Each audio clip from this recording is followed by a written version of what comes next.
All right, welcome back to the Pure Athlete Podcast, the show where we're going to deep dive into the world of sports, injuries, healthcare perspectives, all to always link back to parents and student athletes and help parents ask better questions, get better answers, stay a little relevant in the sports scene as much as possible. But we're not here to be your statistic gurus, but like I said, just relating all of this back to student athletes and how we can begin to build student athletes better and grow them better and give parents a place to go to trust. And if nothing else, start to plant seeds on some of these conversations with what do these injuries look like? How can we prevent? What do we do going forward? Where should we go? What contacts do you have? So it's super, super good information. We all wish we would have had as high-level athletes. But also make sure you follow the podcast, hit the like button, give us some feedback, post some comments, give us any topics that you might want us to go over and how that applies to what we do. We'd be more than happy to go over that and share it with everybody.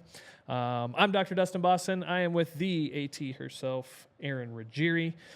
Ready to go? Yeah, let's go. Let's kick it. What's going on? Well, hang on a second here. You've had a string of a few weeks here where you've had like championships and like I'm an on-the-go gal these days. Trophies and medals over the past few weeks. You've won 4 dance competitions and like 2 tries. It's crazy. So what have you done this week? Let's see. This week I traveled again. I actually went to one of my friend's weddings in Kansas City. Oh. Or no, so not you Kansas won City. Best Dressed probably. Springfield, Missouri. Yeah, so that's where we were. Yeah. I did see there's a new Buc-ee's. Did you stop? We didn't. No, so the exit, like it was so backed up because it had just opened, so all the college kids are going. But I'll have to make a trip. Yeah. And then we also didn't get to go to the Big Bass Pro with the aquarium, so I want to go there too. So we'll be back. Yes. Right on. So no trophies or medals this week? No. Just the dance floor still breaking. Had to give a break. Yeah, Let other people take. Okay. Yeah. Who did win West? A lot of different people in different categories. Okay. Depends on the category, but. All right. Yeah. Well, there we go. Insight into Erin's life. Yeah. All right. Well, packed lineup today. Let's kick things off with, let's see. Hit me. Weekly roundup on, all right, transfer portal conversation. Yeah. This is going to kind of go into our deep dive later on, but the transfer portal is obviously crazy right now. Right. With football coming to a close, you've got a lot of these high-profile names, not just quarterbacks. There's a lot of quarterbacks in the portal for sure, but we've got a lot of these student athletes, not just in football either, that are starting to enter the transfer portal out of fall sports. Yep. For certain reasons, it's all kind of speculation at this point, but I think we can probably narrow down why exactly they would be doing this. I think there's a few different categories of why we might see this happening. Yeah. What do you think? Yeah, well, I know the biggest one right now is that someone isn't entering the transfer portal. So Georgia's quarterback Carson Beck is actually going to return for his senior season. Okay. Everyone thought he was gonna put himself into the draft or transfer or something. But the real reason why he's like saying that he wants to stay is that, like, obviously NIL is a huge topic, which we'll also deep dive at some point on. Yeah. But he wants upwards of $4 million in the NIL deals that he gets from being the Georgia quarterback because he thinks entering the NFL, he probably would get a pay cut, which sadly is probably true. Right. Yeah. I mean, it's I wouldn't say he's not that Andrew Luck status that I don't know if he's there where, I think Stroud did the same thing. Yeah. And I mean, those are, while he's a great football player and has an opportunity for the next level, I don't think he's wrong in that aspect. Yeah. I think my heart hurts a little bit because that's the reasoning. While it could be logical, it's, for me, the love of the game, I think, is being manipulated a little bit. Not that these guys maybe love it any less, but I think just the view of it's odd for me. Yeah. I don't disagree with players getting paid at all. We don't need to really go down the NIL path, but the reasoning I get. I mean, at some point in time, you could say business is business, but I don't know. It's like you're blessed to play the game, and I just hope that's the right. I hope there's more behind that. Yeah, that's what I was about to say. I think there is. Yeah, I feel like it's not a cover. The media is going to show you what they want you to hear. Like exactly. The story is, it's like, oh, he said he can make more money in college. But at the same time, too, is it's like he might also know. I mean, I haven't talked to him. I don't call him up. It's been a while since we've chatted. Yeah, actually. So lost his number. I also want to bring that perspective too of it's like, what you see on the media and what you see as the headline is what they want you to see. It might be the biggest story of that conversation, but let's not look past what's underneath the water of that iceberg, because it could be a great decision for him to where this year, he might be saying, this year if I go, I'm going to take a pay cut. Right. But if I can make myself better next year, I might be able to enter the league at that valuation. Yeah, and it also might be like this year in the league, there's so many quarterbacks that are going to be going to the league, like in his same class. I almost called it a pledge class. Which is why Shedeur said he wasn't going. Exactly. So it's like different too. I want to go number one. It's like, oh, well. So sometimes you gotta be realistic with yourself and be like, okay, I'm not gonna go like where I want to in the pick, so I'm gonna like get better here, Georgia, and then go. Right. That's what I want to hope the reason is. And I think a lot of young student athletes can learn from this, whether it's football, volleyball, basketball, baseball, it doesn't matter what sport it is. But I think a lot of people can learn from this, and parents can start to parentally coach from this perspective too. If it's like, okay, if that's what you want to do, just get there faster. Because if he's creating a billboard that says, I'm going to take a pay cut because I don't feel I'm good enough to get paid what I'm already getting paid here. Right. So why make a move? Right. When I want to get paid, I want to go into the league making this. Yeah. Then do that. Yeah. So just change the perspective a little bit. I think a lot of young athletes can really look at this and use this as a tool. But I think we really need to get a better understanding of, okay, what was the rest of that interview like? Yeah, exactly. For sure. But so many different, again, not just quarterbacks. There's a long list, and it could be, is it the NIL effect? Right. Is it the Dion effect? Is it, I think there's so many, again, the categories of what they're showing you versus what's actually happening. I think there's a lot of different reasons. What do you think? Any other transfer portal categories? No, I mean, I feel like it's always kind of a hard shell that athletes put off about the transfer portal of like, I don't want to leave because of this reason, but really there's usually more truth to that and more of a like wanting to better themselves way. It can get portrayed as kind of a vicious thing of entering the transfer portal, but it's really like whatever's gonna be best for you. If you're not doing like your best self things out of school, it's okay to transfer. And I think sometimes it looks like down upon. Right. Blank entered the transfer portal. It's like, okay, maybe they weren't happy at that school. So here's something I just thought about as you're saying this, because I think that's such a good point. I'm just so inspiring. I know. Wait, let's not pass this up.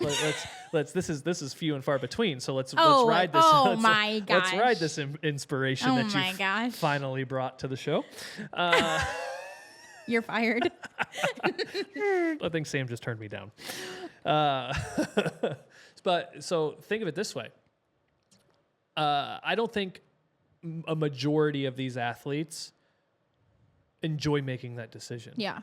It's like, oh, fuck this place, I'm out. Yeah, like, no, I don't think that, like, I'm just, God to all sports and I'm out of here. I'll go wherever I want. I don't think that's the case. I think most of these decisions are not the most fun decisions they've ever made because they have relationships. They do have some sort of roots in the area. Yeah. But think about it this way. You're kind of forced at this point, but even not high school athletes, but even in high school, got to make your way out. Yeah. Like a lot of people are afraid to stay where they're at because of the circle they're in. Right. Or they don't want to get stuck, or they know their circle needs to change. They're in an unfortunate scenario. And in this scenario, maybe their grades aren't good. Maybe they were told something on the front end that wasn't fulfilled, and now it's not giving not the lifestyle, but it's not giving them the community, the resources, what they were kind of promised or whatever it might be, that they are making the decision to better their circle, better their environment, better their grades, better themselves. And so I don't think a lot of these guys, it's probably a very hard decision. It's kind of like a bad relationship. Yeah. It's like, I care for this gal. We've been together a while. I know her family. You feel like you get so far invested, right, where this is probably the hardest, but also could be the best decision some of these student athletes make, as long as that's why they're making it. I think there's a small percentage of them too, where it's like, no, man, I can go to Colorado and get the NIL deals, or I can go to, what's one of the bigger schools that doesn't have it? Ohio State, I don't think has a very high NIL yet. So it doesn't surprise me that some of the Ohio State players are in the portal, but that's their reasoning. Yeah. So, or at least that's what we're being told. There could be other reasons, but I do believe that can and should play a factor. Yeah, well, and sometimes like they don't really have a choice. Say your sport gets cut, which we're seeing a lot happen around us right now. If their sport gets cut, they either like have to transfer and like their scholarship hopefully will carry them, or they're done. Right. Like, so it's either you lose your whole identity of being a student athlete if you get like your sport gets cut, or you transfer. Right. There's really no other option. Right. And so on the deep dive segment later on, we will go through a little more on this. I'll circle back after we get through what we're about to talk about next and kind of fill it all in. Yeah. But I think NIL deals, I think coaching changes, I think lifestyle or family matters, issues, advancements are also an opportunity. We'll call it the inner circle, or the environment needs to change, and they're big enough and mature enough to know that. Yeah. The resources that they were supposed to have, didn't show up to what they could be, or things aren't going to be built in time by the time they're gone, I think is another one. So I think there's a good handful of why the transfer portal is what it is right now. But I also think there's so much in the past, even just 3 years, that has changed as far as resources, equipment, facilities, people, scouts, coaches that have advanced and changed, and the personnel on any college sport, I mean, really above D2, like D2 and above, like I think it's really advanced big time over the past 3 to 5 years. Yeah, for sure. So there's a lot to consider, and in life's dynamic, the only thing consistent in life is change. So. A Dustinism. Don't be. I don't know about that. I'm not the first one to say it. I use it a lot, though. I use it a lot. So, but that kind of takes us into our next topic of what do you got for us? Fire it off, Sam. So this is something that I have been thinking about since the beginning of the season, since Aaron Rodgers got hurt, and it's just happened week after week after week. There have been 7 starting quarterbacks in the NFL that are out for the season, but 16 of them, which is half, there's 32 NFL teams, have been injured this season. Some notable ones being Anthony Richardson from, the Colts, or Kirk Cousins and Aaron Rodgers. I know that one hit me hard. Yeah. I love Kirk Cousins. With their Achilles injuries, we have C.J. Stroud, who has been with the concussion. So I just wanted to know and touch base with you guys. How are these injuries going to improve or change the way that athletes are being evaluated by their teams or by potential teams or their trainers? How's that going to affect it?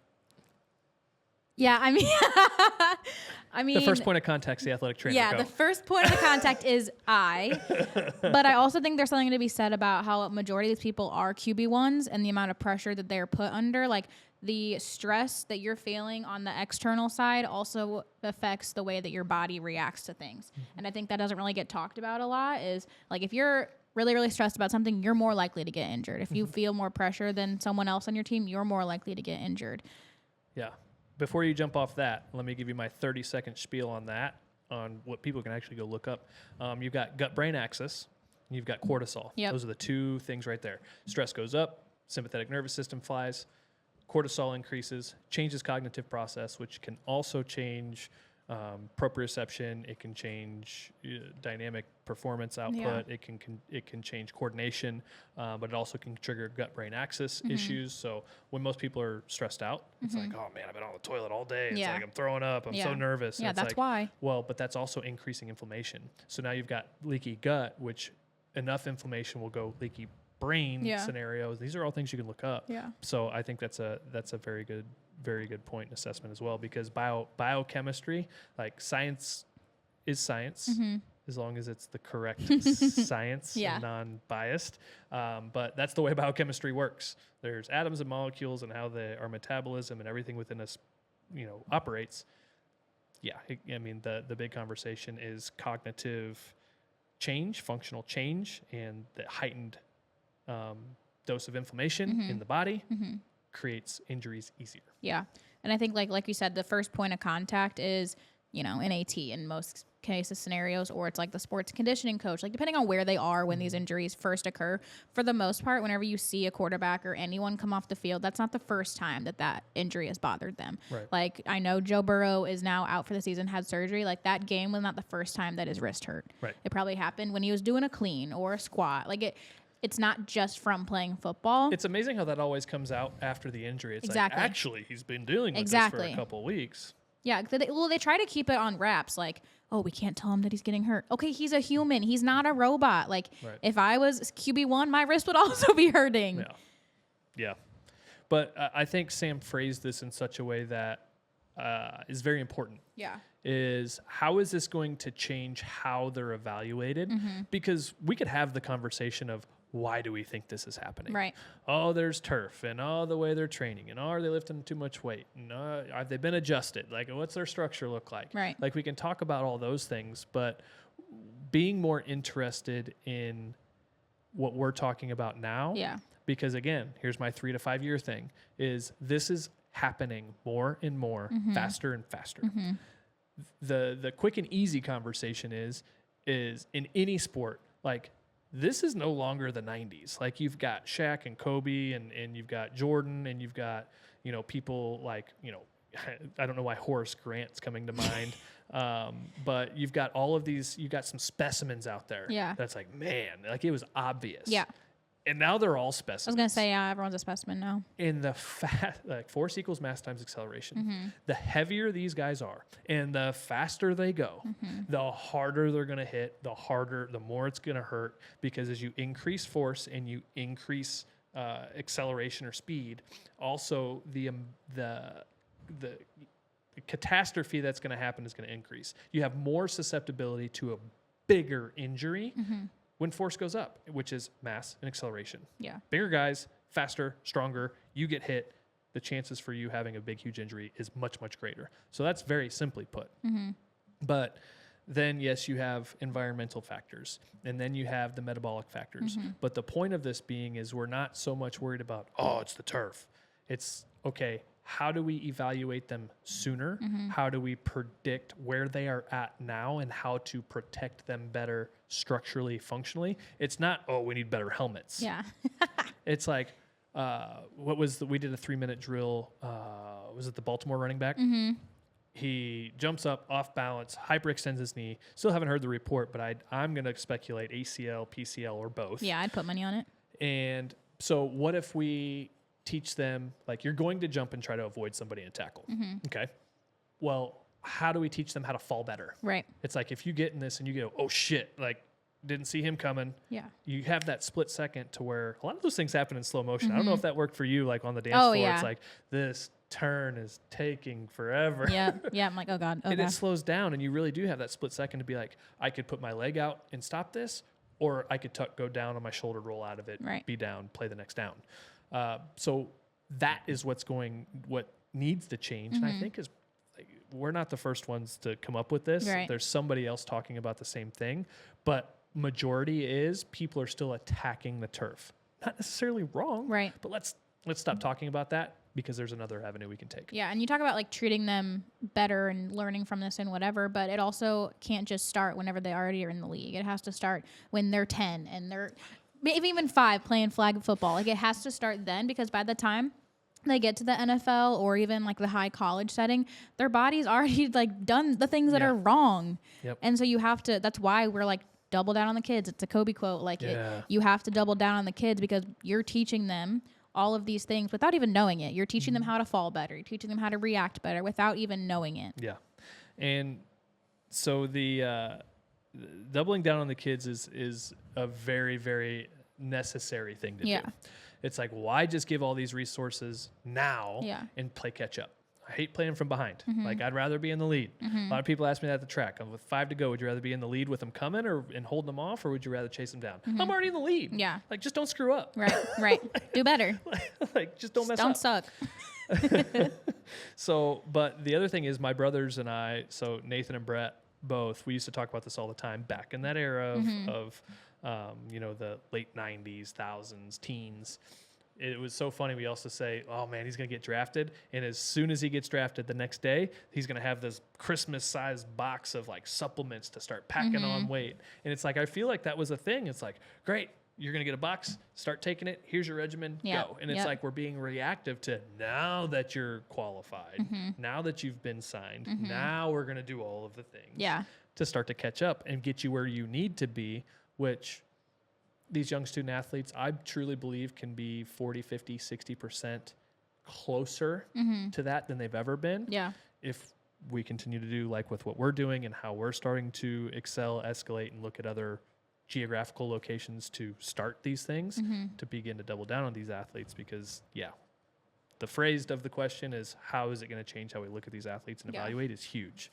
And there's plenty of other categories we can get into as far as that's concerned. But yeah, I mean, this is my shameless plug for why you need to be doing what we're doing, why you need to have your athlete evaluated, do the peer athlete evaluation. Like, never am I a person to say, like, you have to do what we're doing. But this is the literal perfect example of why you have to. Right. Because you don't want your kid's name to be one of these headlines. Right. And you know, we've got people around the country that are asking us to come train them on it, which is super cool and very humbling, and we're going to take advantage of that. We've got teams that are now contacting us to set up things like recovery nights and discussing more about what's this evaluation that you have. And again, it's not that these guys may not have access to this, but at the same time too, I think there's very few teams, like we know the doc that has a piece of the evaluation that we do. So that on the technology side, like he's worked with a couple teams, but I haven't heard him say, it's like I've gone to this team and this team and this team and this team. And it's not that they don't have the capability or that they're doing anything wrong or their staff. That's not what we're saying. Yeah. It's like, I would love for us to be able to bring value to them and be like, hey, here's what we do. Do you guys do something like this? Right. I would just love to know, because while we're doing this and really doubling down on the kids and making sure those student athletes get it, these guys are still young, 22, 23, 25. Like, they're still young. Yeah. It's never too late to do it. We're just going to do it for the student athletes. Yeah. first. I mean, if I was an AD or anyone of head coach, anything, like, it would be a mandatory thing that they had to get this evaluation to even play on my team. Because the heart of what we do is growing student athletes better so that they don't suck. Yep. Like, as students, as athletes, but in their health as well. Yeah. That's like the mission for what we do. That's why 10% of all of our merch sales goes back to student athlete mental health resources. Yep. So we have an escrow account where money is going to sit there. If a mom comes to us and say, look, we've done everything we can. We hear that you can help. Is there any way we can get allotted funds? Like, that's what we do with this. Like, this is a mission. This isn't just something that we're throwing out there arbitrarily. And so that's why we do things like give back. This is why we've created the evaluation that's continuing to evolve, because it matters. Yeah. And if all we did was do 18 and unders now, in 10 years, they're 28. Yep. And if this becomes the standard, like Mike Tomlin says for my Steelers, we can talk about Kenny Pickett later. Finally started getting some rhythm, and now he's hurt. Again, another athlete that needs to be evaluated differently. But Mike Tomlin always says the standard is the standard. And we're here to change the standard, and that's really the heart of what we do, and why your shameless plug isn't so shameless. Yeah, no, it's not. Shameful, shameless, I don't care what you call it. It's, but how we're going to start taking these injuries and utilizing it. Yeah. The unfortunate thing, and I'm going to see my heart through this, is going to be my disclaimer. The unfortunate thing is, yes, these guys are getting hurt. So let's look silver lining. I don't wish for anybody to be hurt. Right. I don't like that any of this is happening. In sports, it's inevitable. People are going to get hurt. So don't hear what I'm not saying. But here's what I am saying, is there's silver lining in this. And if we let this be an advancement to what is happening and let it be an evolution of how we evaluate, how we train pre and post, keep up with exams, keep up with, because there's a lot of times too where these guys might not even be on the edge of hurt, but their performance decreases. Yeah. So that's why in our office too, like on the chiropractic side even, we do consistent evaluations, because in the technology and the things that we see, they feel great, they function great, they're, still doing all the things, but we see neurologically or structurally something start to change. Right. It's like, if you find that crack in the foundation early and fix it, the whole house doesn't start to go like this. It's like, well, I didn't know that. I didn't hear any creaks. I didn't. Exactly. Yeah. At some point in time, we've got to start valuing athletes and ourselves in general. It's not about how we feel. Just because you don't see it doesn't mean it's not there. Yeah. Right? The smoke alarm doesn't always go off on the first sign of smoke. Right. It's once there is enough. Yeah. And then once there's enough, if the smoke alarm goes off, chances are there's fire. Right. So it's a great warning shot, but being able to utilize these things and be like, okay, why don't we ask these guys? Yes, you're hurt now. Is there anything you feel maybe we could have done better? As long as we can get these guys not to be emotional and be like, I don't know, I'm freaking hurt now. Like, what do you think? We could have done a lot better. It's like, no. All right, Kenny. I'm going to use Kenny because he's a Steeler. Your boy Kenny. Yeah, my boy Kenny. And it's like, okay, with what we know now, emotions aside, what if we could rewind, what could we have done better? Do you think we could have caught this? Do you think we could have, what could have changed, if anything? There's not always an answer, but I think that would help. Mm-hmm. For sure. It is quite amazing how many, like you said, there's 32 teams. There's at least 16. I could have come up with 7 right off the bat. I mean, Gino was out last night. All of them were my QB1s. So. Yeah. Jalen was sick. He looked like deformed over last night. I texted that, but when I saw him sitting on the bench, the poor guy did what he could. They actually referenced the Michael Jordan thing. He's like, he's going to, I don't know if they said Jason Kelsey. It's probably the only other person I really I wouldn't say pay attention to. That's not the right word. That's just the first one that comes to mind, obviously, is Jason Kelsey on the Eagles. But he's like, he's going to have to carry him off like Scottie Pippen did Jordan. But, there's so many injuries at the quarterback position. But again, I don't think it's all environment. You just have some big ass people that are big ass fast and big ass injuries. They're built different. Yeah, 100%. 100%. What else in that category you got, Sam? Is there any of those you want us to pick out? That's a good question. I like throw it back in your court a little bit. I love that. That's great. I just want to touch on the Cardinals lost 2, not just Kyler Murray, but also Justin Fields. Justin Fields, I think, is back, but 2 on the same team. So there, if you look but I like the way that you said, there is a silver lining, and it also gives teams a chance to kind of evaluate those players better. But the Giants, they lost Daniel Jones to a torn ACL. So there's a lot of those. Here's what I love about this, because I love that you put a lot of these segments in here and catch us on the cuff too, because it allows me pretty unimpeded. I'm going to default into my clinical brain. Yeah. Unless you say don't go there. So I'm going to default into my clinical brain, because what we do know, and we talk about this a lot, and we've been coached on this a lot, and we've done a lot of research in this, and the technology we utilize is for one of these reasons. If you have sustained a concussion, you are exponentially more likely to have an ACL and or ankle injury, catastrophically. Yeah. And I'll spare you all the geeky, nerdy talk. That could be another, that could be a whole masterclass of why that happens and what to look for. And I think that's something that we're going to start building out for our student athletes now that, Tyler's on board and, our concussion AT specialist, I like to say. And then you on the prehab side, which is where you love to sit. Yeah. And my clinical side of literally of understanding why. So it's we've got the why, we've got the passion, and we got the more passion with rehab. We have really a trifecta of helping our student athletes in this area, because once you have a concussion, you're exponentially more likely to have that, and vice versa. If you have one of those injuries, it's less, I believe, as far as sustaining a concussion. Yeah. But it's exponential if it's the other way around and concussion happens first. So it's okay, with all of these ACL injuries, what is that look like? Do any of them have a history or high history of concussions, multiple concussions? Right. And unreported concussions. Yes. Because still it's relatively new. Over the past 10 years, it's very, very much increased very rapidly. Well, it's probably longer than that now. Time just flies. But I really think let's say over the past 20 years, it's concussion's been a big thought. And over the past 10, there's just been a light speed as far as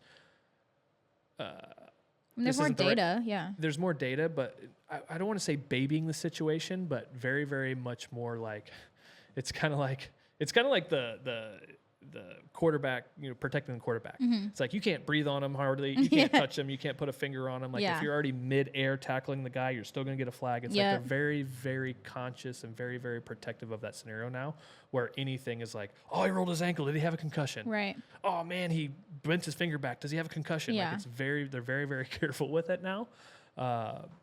But it's those kinds of scenarios that I also think of, okay, let's throw some of the dogmatic turf stuff out the window. It's are we looking at these ACL injuries and history of concussions? Right, yeah, and I would love to see a study on that. So NFL, if you're watching, yeah, I would love to do the study for you. So. Yeah. And again, we're not saying you're not, but if you are doing it, I would love to see it. We'd love to be a part of it or figure out or see how we can be a resource for you, because not only, this isn't just happening in the NFL. Right. I see kids at the gym all the time. I saw one yesterday doing all upper body because he was literally on on crutches, and he had the ACL brace. He just had to have had ACL surgery. Freaking knee looked like a cantaloupe. So, we'd love to be a part of that. I wish I had the capacity to just start that, especially with who we have in the room, with how we're growing and escalating with our student athletes. We'll have to figure out how to create more capacity to do that, because I think that would be a huge asset. Cool. Very, very huge asset. Yeah, especially not even like NFL wise, but even on our community, just to begin. I mean, it's going to blow up from there. We already know that. But even like in I coach dance team at a local high school, but like I'm around all of the athletes. Right. I see how busy the AT room is every single day when I walk by and say, hello, and go on to my practice. Like there's so many people in there doing scats every day, because concussions kind of become like a scary C word. But like when treated correctly and reported correctly, I'll say it again, you have to tell someone if you feel like you have a head impact. There's happening so much where people aren't reporting it, and that's when the downward spirals happen. That's when the CTE conversation comes into play. Here's the thing, while we're on this topic, I don't know if this is where we wanted to head with it, but this is where we're at. I mean, it'd be like that sometimes. I enjoy it. So, parents. Let's talk about from the parent perspective, especially, I guess we're going to talk about concussions then, because that's one of the consistent themes here. Is you said it, and I'm going after the reporting side of it. So let me reverse it. Athletes, you have to say something. Yeah. If you suspect, if you think, your future self depends on it. Because if you don't report it, your first one could be your most intense one, and you have no idea. Like, just because you don't have the hallmark over-exemplifying symptoms of, man, I can't even open my eyes, the lights hurt so much. Like, there's other, like, light and sound are like the top two. It's like in disorientation. But there's other things that can happen as well. If you suspect at all, you have to say something. Who cares if you can't play for 2 weeks? Right. It's not always the worst case scenario. It's like, no, you got your bell rung. Definitely not concussion. You're good. Thanks for saying something. You move forward. So say something. But parents, don't be very careful and tread carefully on how you phrase and word things. If you suspect. I know one thing that I never responded well to is, we're going to do this because of this. Right. It's like, no. You just took my whole say and opportunity, and one, I'm scared. I'm already thinking it and don't want you to know I'm thinking it. And now you've taken my whole say. You didn't ask me. There was no empathy involved. Yeah. Parents are going to default into protection. No fault of your own. So we're just trying, let me bridge the gap here for a second. In when you want to react with protection, high emotion. That's high emotion. Yeah. Emotion always clouds judgment, decision making. It's coming from a good space, but emotion's always going to cloud that. So as soon as you get emotional into protection mode, take a breath and phrase it differently. Yeah. Like, hey, saw this. How are you feeling? What do you think? Be a little compassionate, and your way is still going to be your way. If there's an evaluation that need to be had, you're still going to make that happen. But it's like our parents say all the time, it's not what you say, it's how you say it. Right. You're being a smart ass. It's not what you say, it's how you say it. Let that also be, don't pull the parent card, because it is a big deal. Yeah. The mental health side, it is a big deal. It's an intense injury but we're still all learning, like, how do we handle this? What are we actually looking for? How does this actually play? There's a TBI conversation, the traumatic brain injury conversation involved. They're looking at MRIs. They're looking at what damage is done, but we still don't know everything about it. So as parents, let's tread specifically, compassionately, empathetically, because I think a lot of kids are scared that they won't play. It's going to cost them a scholarship, or they're going to get judged because they can't play and they're being a wuss, or whatever the case might be. So just think about that, because it kind of goes back to the conversations where a lot of kids quit sports in the car. So if there is a concussion event, or you need to press and be like, no, honey, we're going to get you checked out. Right. It's because we love you. Like that's how you have to proceed with that. If you can make it their idea first, be like, you think you should probably get checked out. Let's go first step. We don't have to go to the neurologist. Yeah. Like, let's talk to an AT. Let's talk to a doc that you might trust. And I've been that person before, where I've had to send and I haven't had to send. Yeah. But I think oftentimes it's very easy to go, no, you got to get checked. It's like, no, I just want to wait. No, listen to me. You're going to get checked. And it's like, whoa. It comes from protection, but it's not always perceived that way. Yeah, for sure. For sure. Is that good? That was I kind of good. went off on one for a second. No, that was good. I just want to bridge the gap with, let parents be parents. But I think, we all can, even with my three that are growing up, everybody that everybody that's been in that situation, we can all look back at some of the things our parents have said that we wish they would have said differently. So let's remember those. Let's remember that. And let's say it differently. Yeah, let's and also like coaches and officials and whoever's even watching games, like if you see something that, I mean, how many people are there actually watching each player of every single game at all times? 0. Right. So if you see something that someone might have missed and you're like, that looked like a hard hit, that looked like a concussion, that looked like anything, it's your job to say something too. Like this weekend, perfect example, we talked about it on the 3-minute drill. It was like a hit where an official was like, hey, come check him out. Baltimore game again. Yeah, because like as an AT, like your eyes are supposed to be everywhere, but I don't got so many eyes to watch everyone. Like it's just how the game goes. Do I look like a spider to you? Yeah, do I look like a spider? Do you know more than Spider 2Y Banana than I do? Oh, gosh. Oh, gosh. Anybody who knows John Gruden will get that reference.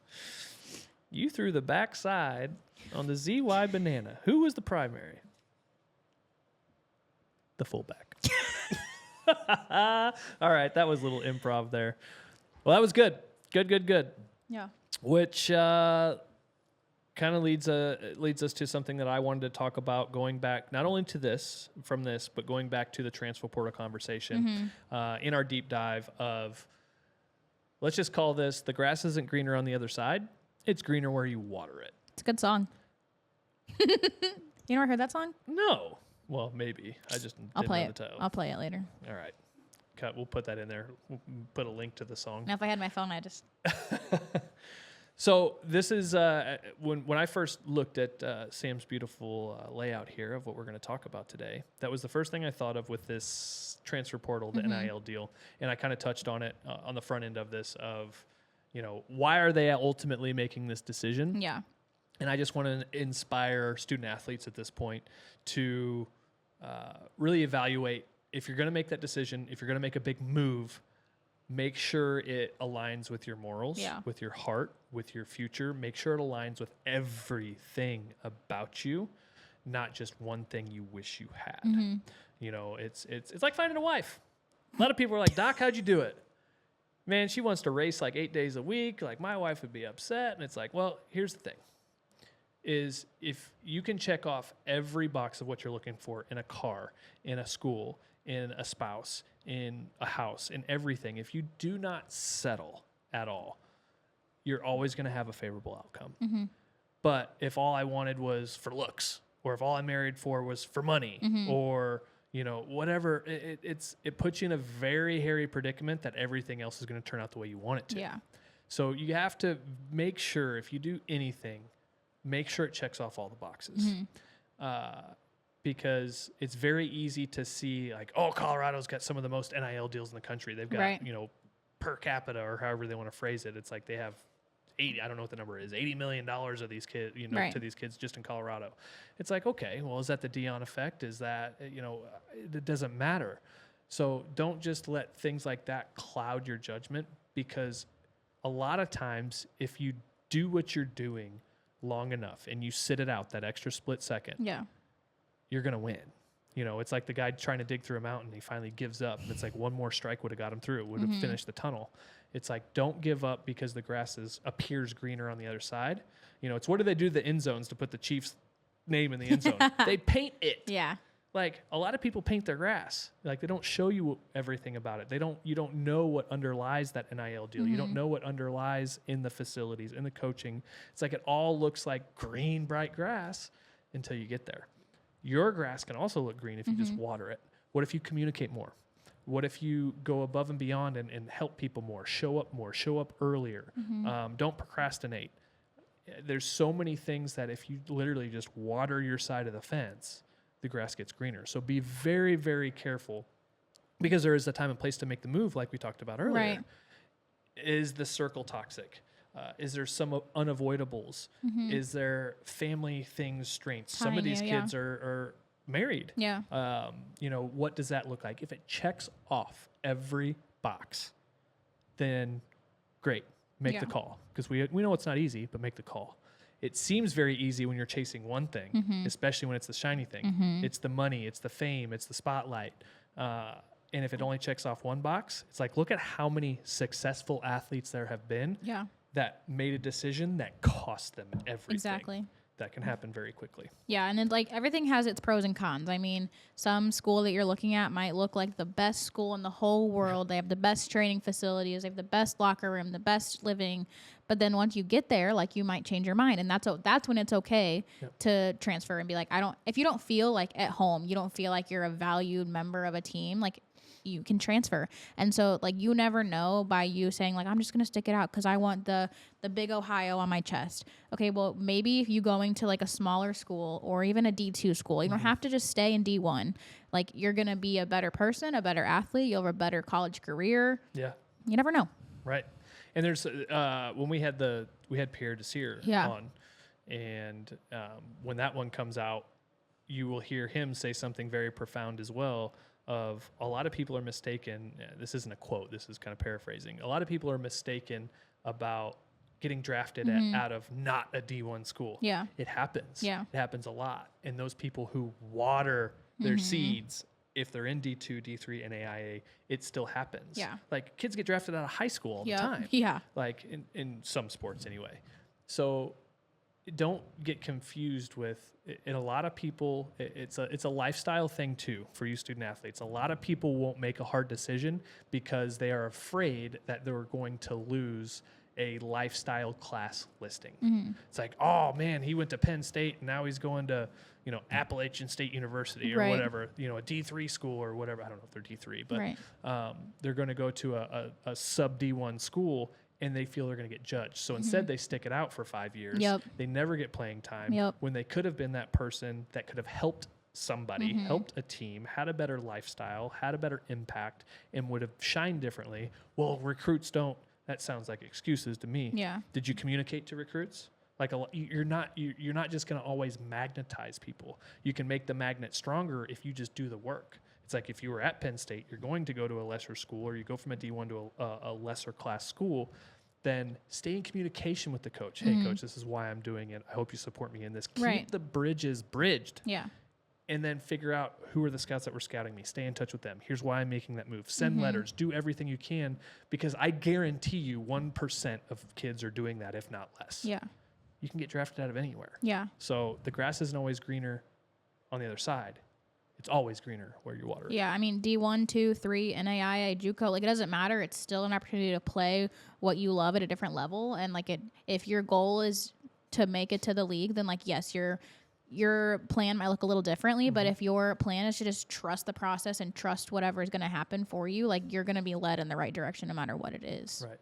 I wonder how many athletes out there, I would love to see a show of hands or have somebody DM me, or I'd love for all of them to DM me, but I wonder if a lot of how many college recruited student athletes of any sport have ever said, like they have a D1 school, they have a prime school come, Alabama, whoever, and they were being recruited by them. And you look at them and say, Mr. Saban, I appreciate it. I know what your roster looks like, and I appreciate you giving me some of that information. What if I went to a different school for 2 years? Would that be valuable to you? Right. Because I want to come play for you, but I want to be better for you then than I am now. Yeah. What does that look like? If I go to Jackson State instead of here first, would you still be willing to give me a look in 2 years? Yeah. Or next year if you think I'm that much better? Right. I do want to play. Like, I wonder how many athletes have done that. I think that's a great question to ask. And if you can humble yourself, because I also believe if you do that, you're going to get a lot of intention. So much respect. So much respect, but then you're also going to find their hidden intention. Like, you know what? It's now or never. Yeah. Okay, so you want me to fill a roster spot. Yep. And you've already made it clear that I'm going to sit in this position, which I'm grateful to do. I'm a great teammate, but if I can be better for you later, and you just find out more, I believe. Yeah. I wonder how many people have done that. Yeah, I mean, a lot of people do go to like JUCO to like do kind of the same thing, but it's usually like I'm going to go to JUCO and then talk to scouts or recruiters. Like it's never like what you're saying, which I think would be really honestly better for even these big schools, because yes, they're getting like the freshman talent, but what if you get the junior who's a superstar? Right. Like. Right. Well, let's. This is going to be a good segue, because here's, as I'm thinking about this, we have a segment on here called Ask Better Questions, Get Better Answers. Dun, dun, dun. So here's a better question to what the scenario I was just saying. Okay, Mr. Saban, totally get it. Let me ask you this. Would I be more valuable to you if I went to another school and continued to get better, or is it more valuable for me to be on your squad to get better that way? Well, that's a great question. I'm glad you asked that. I think that would be valuable for you, and we'd love to give you a look. Yeah. Okay, here's the better question. What school do you think that should be? If you're getting recruited by Alabama, he's going to tell you, like, he knows people. He's got buddies. I don't care what coach it is, what sport it is, but maybe ask him that. Yeah. Because they could also say, no, we want you now. Here's the plan. And you get a better idea. But it's like, if they say, you know what, that would really help. You're wise beyond your years. Okay, then where? Yeah. Can you help me get there? There you go. I'm going to say it takes one phone call from the Saban. Oh, yeah, we'll take him right now. Right. Who's in tomorrow? And if that doesn't create a lot of respect and rapport for you as an athlete, then, that might not be the right spot for you. Yeah. Well, and even on the other side of that, too, like, say you do go to Alabama, and then after you're, like, maybe redshirted, or you have your, like, true freshman year, and then you decide that you want to transfer somewhere, like, it's the same relationship you should be able to have with your coach of saying, like, hey, like, I am grateful for the opportunity to come and have Alabama on my chest, but, like, we all know that you have a stacked lineup, like you're saying, and, like, where should I go? And, again, it takes one call from a trusted coach in the, like, profession to get you anywhere you want to be. That's why relationships are so important, keeping the line open. Mental, physical, relationships. I think we've covered all three categories today on that. So let's go ahead as we've made that segue. And unless you have anything else to say along grass is greener? No. Water it. Unless you're in folks. Boise, then it's blue. You're right. There's another one too. You're right. There's another blue field somewhere. Well, Lindenwood Belleville used to have like a black field, I think, or gold or something. All right. Well, before we speculate all this and waste even more time, ask better questions, get better answers. Yeah. All right. So our question this week is from a parent, actually. Parent of some pretty elite level student athlete. Parent of a pure athlete. Yes, a parent of a pure athlete, if you will. So it is the best things to do to keep your body performing at a high level during extreme temperatures. So we're talking extreme heat and extreme cold before, during, and after.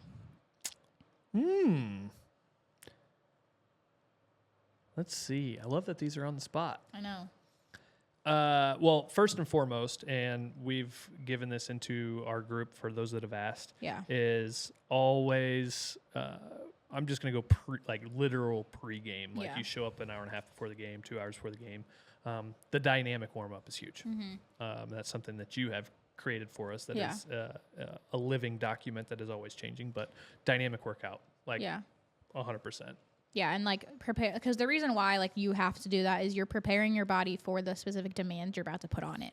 So there is not a world where a dancer and a football player should not be doing the same workout. I mean, you're putting your body in very vulnerable positions for both things. At high school, you should be able to warm up with the football team and the cheer team and the dancers and be fine. So that really for during. And then the other thing with extreme temperatures is I feel like when it gets cold like it is now in our area, if you're in Florida, I really wish that we were there. But especially here, people think they don't have to hydrate and drink electrolytes because it's cold. The opposite, because you're going to feel even worse than you do in the heat when you get dehydrated because your body's going to be confused. Right.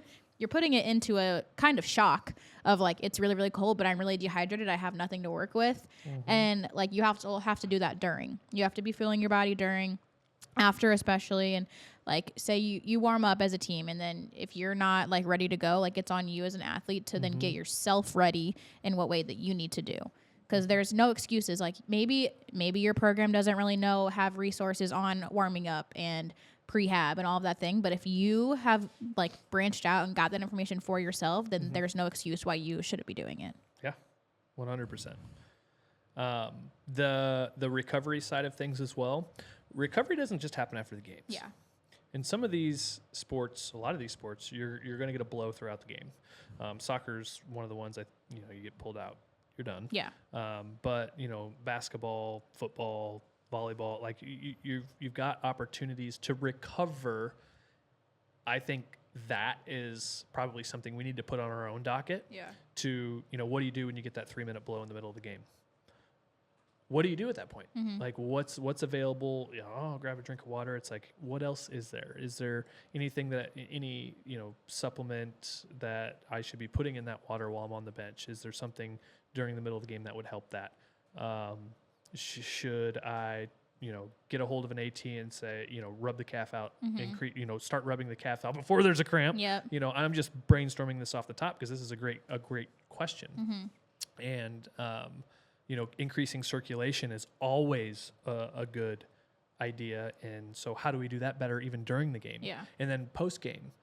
So there's a lot of hot and cold, the sauna effect and then the cold effect. Great things to do. In what order do you do that post game? And is there a way to do that during the game? Especially in the cold season now, where if you do live in Florida, chances are, especially in professional sports or college sports, you're going to be traveling into cooler climates potentially to play. But even in gyms, even in basketball gyms, like there can be a 10, 12 degree difference that matters, which, then you're talking about constriction. What happens when you jump in a cold pool? Yep. And as you decrease size of, let's say a hose, as you decrease size, it's like putting your finger over the edge of a hose, you're going to increase pressure. So as things start to constrict, you're increasing pressure as long as there's same flow. So then it's like, okay, lactic acid. Like there's so many things that my head goes to, and I love this question because now I've got Sam over there literally typing out what I'm saying of like, okay, now we need to figure this out.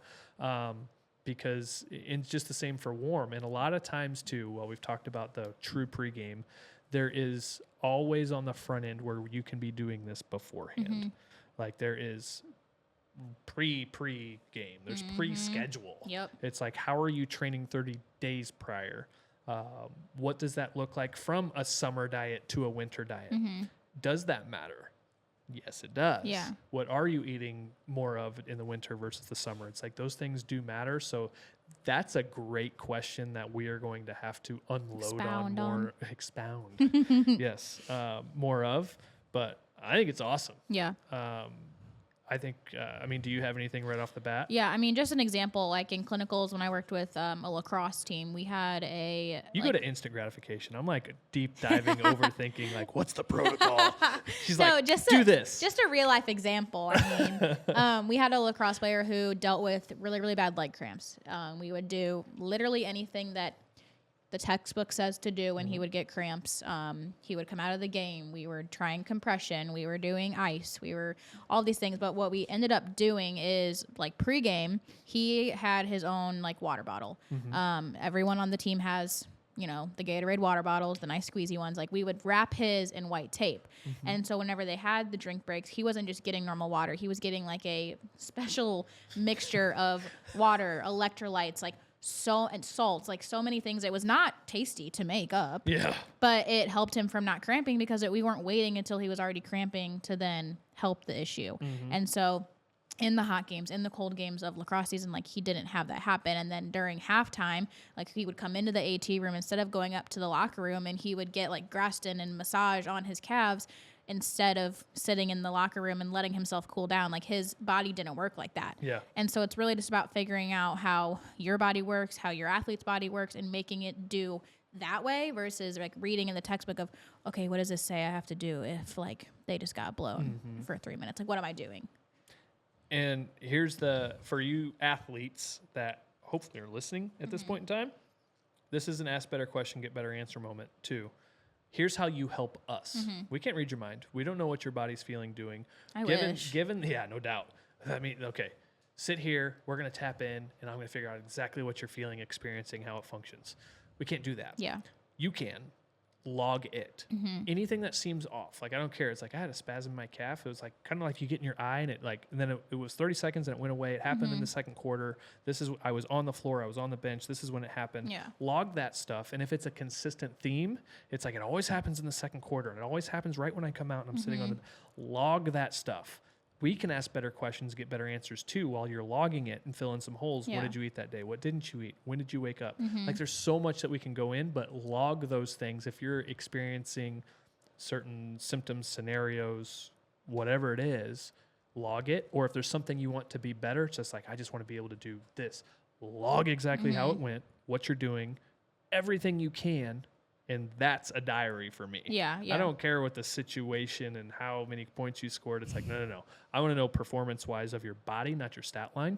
So log it for us, and then it's our job as clinicians to fill in the gap and ask even better questions.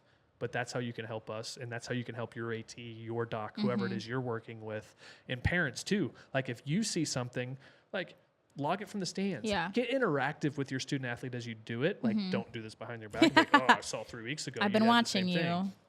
Like, but use your perspective and be like, hey, did you notice when you're like 12 minutes into the game, you just start the second quarter or whatever it is. Yeah. Have you noticed this? You just dragging a little bit. Like, am I seeing this right? Yes or no? You can do that as well, because it's just all of that data we can put into outcome and really get you farther, better, grow you better, farther, faster, better, faster, stronger, farther. Yeah. Very quickly. For sure. Log it. What else you got? I think there's a lot more we could go with that one, but we're going to save that one good. for another one. That was good. There's so many different ways we can go. Love the questions. Loved the professional opinions on the injury side of things. NIL, which I'm excited to provide resources for that too. I've got some resources that are excited to talk with us about how they can help student athletes transition into the NIL game and what to look for. I think we'd mentioned that on a previous podcast as well. Yeah. But yeah. Producer Sam? Yes, sir. Anything else you got? No, I think this was a great episode. I love being on here with you guys. I think you guys are doing great. Alrighty. All right. Well, we've got a couple other guest podcasts coming up. Yep. That's super cool. Merry Christmas to everybody. Happy New Year, or whatever it is you may be celebrating. Yeah. We wish you all the best as we transition into 2024. See ya.